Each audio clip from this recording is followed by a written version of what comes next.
circuit en el qual nosaltres no només ens asseguràvem de fer la fabricació, sinó també de la seguretat de que aquestes peces fossin útils i segures pels pacients. Es van arribar a fabricar via impressió 3D unes 20.000 peces. Totes les peces que vam publicar en el nostre catàleg, els fets, les dades comparables, perquè qualsevol original del món que és utilitzar la impressió 3D ha pogut introduir una significativa la falta de material.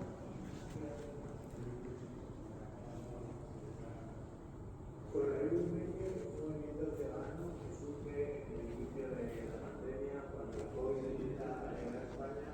con la intención de resolver parte de los problemas que estábamos viendo en las